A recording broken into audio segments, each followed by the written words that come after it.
इसको ईद क्यों कहते हैं? ये दो ही है, एक ईद उल फितर है और एक ईद उल अजहा है।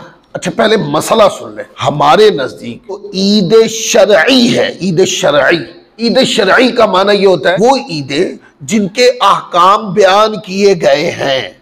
भाई इसमें नमाज पढ़ना है, इसके अंदर ये चीजें सुन्नत है, नमाज पढ़ना वाजिब है, ईदगाह जाना जरूरी है, ये अहकाम बयान हुए ना, वो ईदें दो हैं।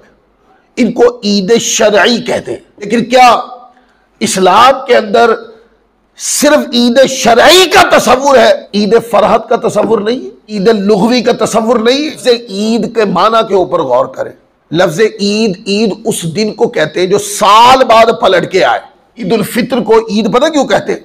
कि वो साल के बाद पलट के आता है, इसलिए उसको ईद कहते हैं। चले जुल्हज के 10 तारीख को ईद होती है, वो दिन पलट के आता है, उसको ईद कह देते हैं। अब ईद की दो कैटेगरीज है।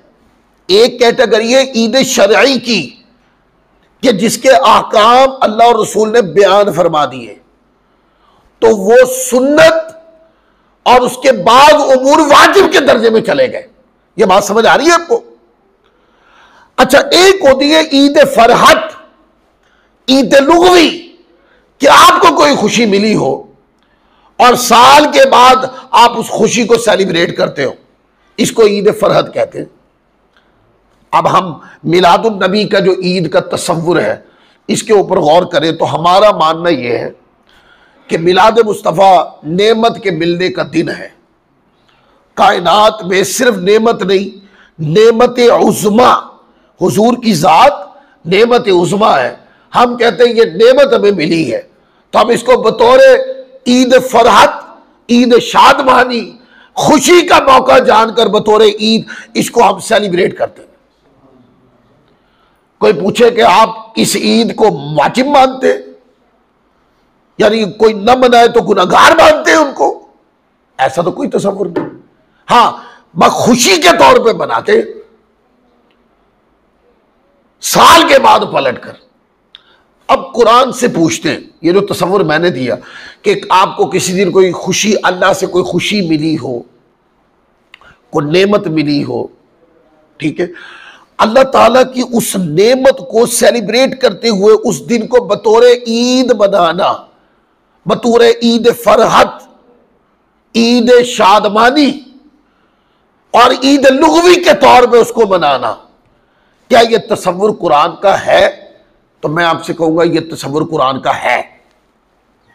कुरान मजीद उठाए, ये कुरान मजीद पारा नंबर 7 है मेरे सामने, और सूरतुल माइदा है और उसकी आयत नंबर 114 है। बड़ी तवज्जो के साथ बात को समझना है। ईसा अलैहिस्सलाम अल्लाह के रसूल हैं। उनकी उम्मत के लोगों ने, आपके मसाहिबीन ने, आपके कुर्बतदारों ने कहा कि आप दुआ करें, अल्लाह ताला आसमान से खानों का भरा हुआ दस्तरखान उतारे। आप दुआ करें। आपने दुआ के लिए हाथ उठा दिए। अब वो जो दुआ के लिए हाथ उठाए, वो सारा वाकया कुरान में आया है, और दुआ के लिए हाथ उठाए, आसमान से वो भरा हुआ दस्तरखान खानों का जमीन पे आ गया। और आपके जिन लोगों ने ये सवाल किया था, उन सब ने जो है ना उसके अंदर से खाया। अब कुरान पाक क्या फरमाता है? कुरान पाक फरमाता है, दुआ हो रही है, रब्बना अनज़िल अलैना माइदतम मिनस समाई तकूनु लना ईदन लिअव्वलिना व आखिरिना। कुरान पाक फरमाता है कि ईसा अलैहिस्सलाम ने दुआ की, ए अल्लाह, ए हमारे रब, हम पर आसमान से खान यानी नेमत नाजिल फरमा, यानी दस्तरखान, खानों से भरा, नेमतों से सजा हुआ दस्तरखान हम पर उतार। नाजिल का माना होता उतरना, उतारना, हम पर नाजिल फरमा दे। और फिर आगे कहा कि उसके उतरने का दिन, जब जिस दिन वो दस्तरखान आए, उतरे, वो नेमत हमारे पास आए, ईसा अलैहिस्सलाम कहते हैं, मौला उसके उतरने का दिन हमारे लिए ईद हो जाए। और कुरान पाक के अंदर लफ्ज है तकूनु लना ईदन लिअव्वलिना व आखिरिना, कि जिस दिन वो दस्तरखान आए वो हमारे लिए ईद हो जाए। अच्छा, ये भी नहीं कहा कि सिर्फ हमारे लिए ईद हो जाए। कुरान मजीद के लफ्ज बड़े जामे कहा, ईदन लिअव्वलिना व आखिरिना, हमारे लिए भी ईद हो जाए और हमारे बाद वालों के लिए भी ईद हो जाए। आप देखें ना, नेमत आई, खानों से बड़ा दस्तरखान आया, वो दिन ईद का दिन हुआ कि नहीं? कुरान की नस से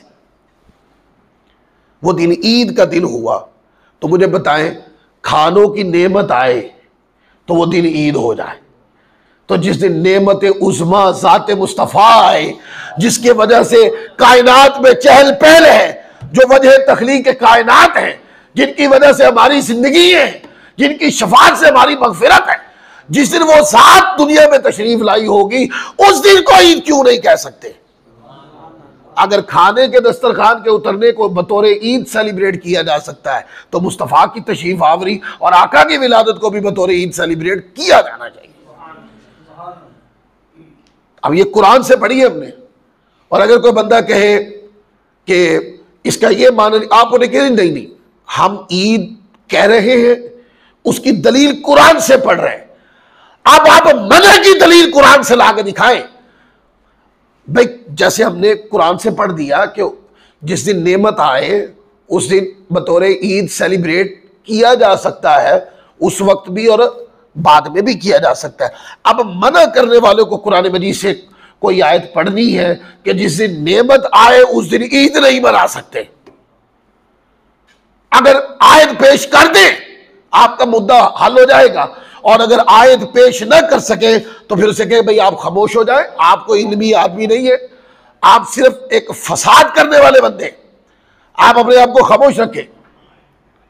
अच्छा, इसको ये तो मैंने आपको पढ़ के सुना दिया कुरान मजीद से। चले आप अहादीस नबविया से भी पढ़ लें, उसके अंदर भी ये कि आका अलैहिस्सलाम के मिलाद का दिन जो है ये बतौर ईद सेलिब्रेट किया जा सकता है। ये भी सही बुखारी शरीफ की रिवायत है।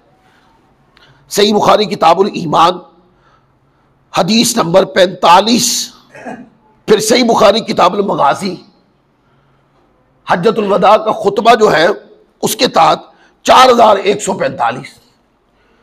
फिर ये रिवायत तीसरी बार भी आई सही बुखारी किताब तफसीरुल कुरान, अल यौमा अकमलतु लकुम दीनकुम व अतममतु अलैकुम निअमती व रदीतु लकुमुल इस्लाम दीना। इस आयत करीमा की जो तफसीर इमाम बुखारी लाए उसमें फिर वो ये रिवायत लाए।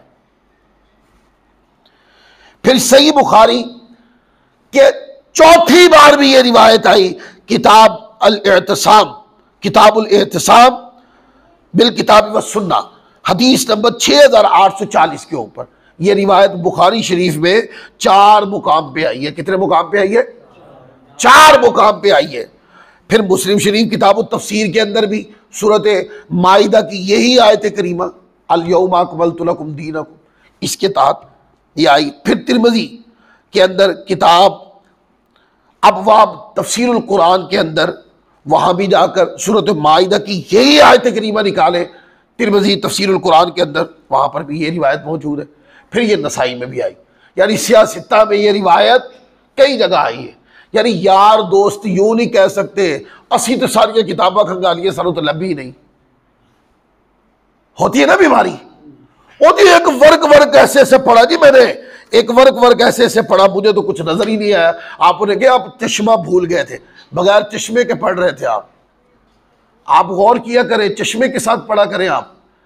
हो सकता है कि आपने चश्मा ना लगाया हो, यह भी हो सकता है कि आपको पढ़ना ना आता हो, तो उस्ताद के पास बैठ के पढ़ो।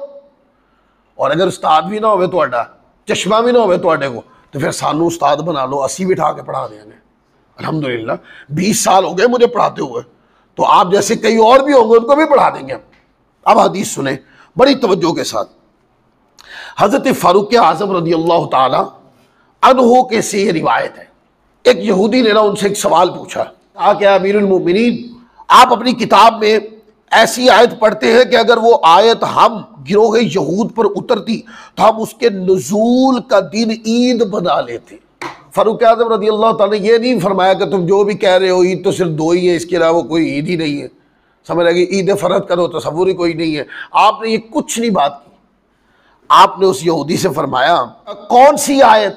उसने कहा कि आयत है अल यौमा अकमलतु लकुम दीनकुम व अतममतु अलैकुम निअमती व रदीतु लकुमुल इस्लाम दीना। आज मैंने तुम्हारे लिए तुम्हारा दीन मुकम्मल कर दिया और तुम पर अपनी नेमत पूरी कर दी और तुम्हारे लिए इस्लाम को बतौर दीन यानी मुकम्मल निज़ाम हयात की हैसियत से पसंद कर लिया। जब उसने ये आयत करीमा पढ़ दी तो हज़रत फ़ारूक आज़म रज़ियल्लाहु ताला अन्हु ने फरमाया जिस दिन और जिस जगह ये आयत नबी पाक सल्लल्लाहु अलैहि वसल्लम पर नाजिल हुई हम उसको पहचानते हैं।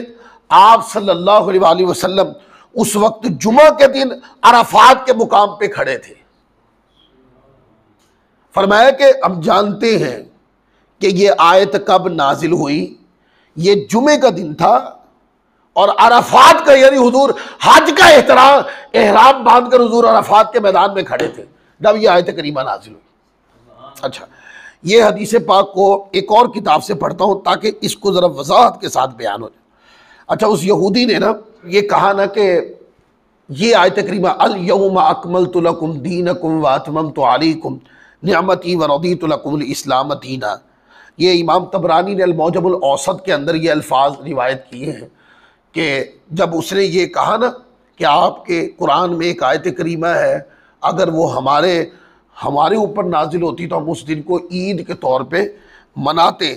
तो कहते हैं कि इसके ऊपर हज़रत फ़ारूक आज़म रज़ियल्लाहु ताला अन्हु ने फरमाया मैं पहचानता हूँ कि किस दिन अल यौमा अकमलतु लकुम दीनकुम व अतममतु अलैकुम निअमती व रदीतु लकुमुल इस्लाम दीना नाजिल हुई जुमा और अराफात के दिन, और फरमाया ये दोनों ही हमारे लिए ईद के दिन है। नतीजा अखज़ करें, नतीजा ये है कि यार ये जो हदीस है ये बताती है कि जिस दिन कुरान की एक आयत आए उस दिन को बतौर ईद सेलिब्रेट किया जा सकता है, बतौर ईद खुशी के तौर पर, फरहत के तौर पर, ईद शादमानी के तौर पर एक आयत आए तो उसको बतौर ईद सेलिब्रेट किया जा सकता है। तो मैं कहता हूं जिस दिन पूरा कुरान नाजिल हुआ शब कदर को फिर ईद क्यों नहीं बनाना चाहिए? वो भी ईद हुई ना जिस दिन कुरान नाजिल हुआ। एक आयत आए तो वो दिन ईद हो जाए, अगर पूरा कुरान आए तो कितनी बड़ी ईद होगी। तो फिर जिस दिन साहिब कुरान दुनिया में आए होंगे वो कितनी बड़ी ईद होगी। अब देखें ना, कुरान जो है ये मुस्तफ़ा की विलादत का अतिया है। अगर आका की विलादत ही ना होती तो कुरान होता। कुरान है इसलिए कि मुस्तफ़ा है, आका की विलादत हुई और हुजूर अलैहिस्सलाम की विलादत के अतिया के तौर पर आपकी ज़ात अक़दस के वसीला के तौर पर कुरान मजीद नाज़िल हुआ। हुजूर की ज़ात अक़दस के वसीले से अल्लाह ने ये नेमत हमें अता की। वो नेमत जो मुस्तफ़ा के वसीले से मिली उसको तो बतौर ईद सेलिब्रेट किया जा सकता है, तो साहिब वसीला की ज़ात की विलादत के दिन को नहीं किया जा सकता? किया जा सकता।